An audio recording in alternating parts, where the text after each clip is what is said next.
Taste the Daily. கஞ்சா வைத்திருந்ததாக தொடரப்பட்ட வழக்கில் மூன்றாவது முறையாக பத்திரிகையாளர் சவுக்கு சங்கருக்கு நீதிமன்ற காவல் நீட்டிக்கப்பட்டுள்ளது.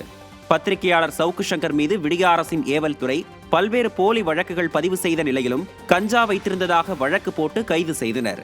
இந்த வழக்கில் சவுக்கு சங்கருக்கு மதுரை மாவட்ட போதைப்பொருள் தடுப்பு சிறப்பு நீதிமன்றம் 2 முறை நீதிமன்ற காவலை நீட்டித்த நிலையில் கோவை மத்திய சிறையில் இருந்து வீடியோ கால் மூலம் விசாரணைக்கு சவுக்கு சங்கர் ஆஜர்படுத்தப்பட்டார். அப்போது வரும் 19ஆம் தேதி வரை மூன்றாவது முறையாக சவுக்கு சங்கருக்கு நீதிமன்ற காவலை நீட்டித்து நீதிபதி செங்கமல செல்வன் உத்தரவிட்டார். நாகை மாவட்டத்தில் கோடை உழவு பணிகளில் விவசாயிகள் தீவிரமாக ஈடுபட்டுள்ளனர். தேவூர், எட்டுக்குடி, வலிவலம், கீழையூர், திருக்குவளை உள்ளிட்ட பகுதிகளில் உள்ள வயல்களில் டிராக்டர் மூலம் விவசாயிகள் கோடை உழவு பணிகளை மேற்கொண்டு வருகின்றனர். இந்நிலையில் வேளாண் இடுபொருட்களை விரைவாக வழங்க வேண்டும் என்றும் கடந்த 3 ஆண்டுகளாக உழவர் மானியம் வழங்கவில்லை என்றும் விவசாயிகள் குற்றம் சாட்டியுள்ளனர். போர்க்கால அடிப்படையில் அனைத்து மானியங்களையும் வழங்க விடியா திமுக அரசு நடவடிக்கை எடுக்க வேண்டும் என விவசாயிகள் வலியுறுத்தியுள்ளனர். உழவு பணி மேற்கொண்டு இருக்காங்க.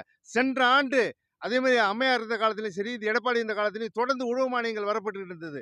அதே மாதிரி விதை மானியங்கள் அறிவிக்கப்பட்டு இருந்தது. எத்தனையோ சிறப்பு சலுகைகள் கொடுத்துக்கிட்டு இருந்தாரு. நாங்கள் பாதிக்கப்படுகிற போது காப்பீடை உறுதிப்படுத்திட்டு இருந்தாரு.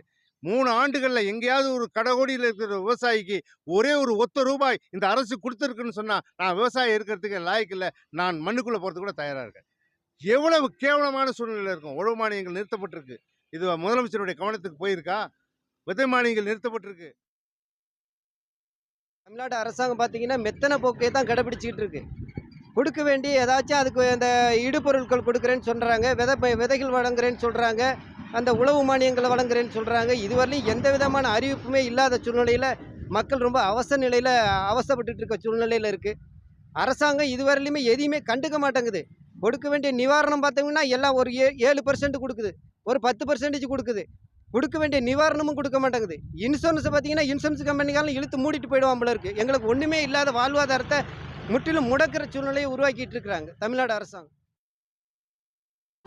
திருப்பத்தூர் மாவட்டம் வாணியம்பாடி அருகே பிரதமர் வீடு கட்டும் திட்டத்தின் கீழ் கட்டப்பட்டு வந்த கூலி தொழிலாளியின் வீடு கட்டுமான பணிகளை அதிகாரிகள் பாதியிலேயே நிறுத்தி வைத்துள்ளதாக குற்றச்சாட்டு எழுந்துள்ளது.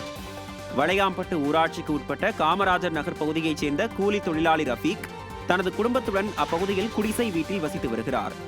இதற்கிடையே பிரதமர் வீடு கட்டும் திட்டத்தின் கீழ் ரஃபீக்கிற்கு வீடு ஒதுக்கப்பட்டு அதற்கான ஆணையும் வந்த நிலையில் தற்போது வரை வீடு கட்டும் பணி முழுமையடையவில்லை என கூறப்படுகிறது.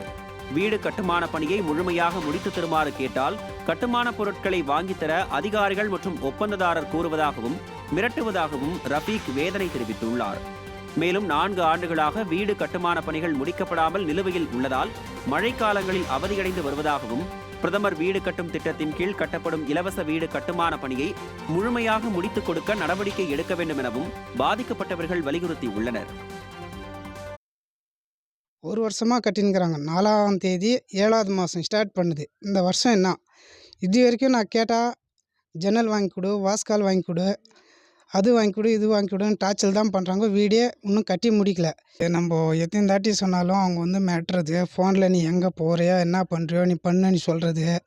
அடிக்கடி நம்மளுக்கு நம்ம ஃபோன் பண்ணி கேட்டாவே அவங்க பேங்க் புக்கு, இந்த ஏடிஎம் கார்டு, அந்த ஏரியாவில் அட்டை எல்லாமே வாங்கி வச்சுக்கின்னு 1 வருஷம் ஆச்சு. 1 வருஷம் ஆகி கூட இந்த வீடு கட்டி முடிக்கிறதுக்கு முடியல அவங்களால.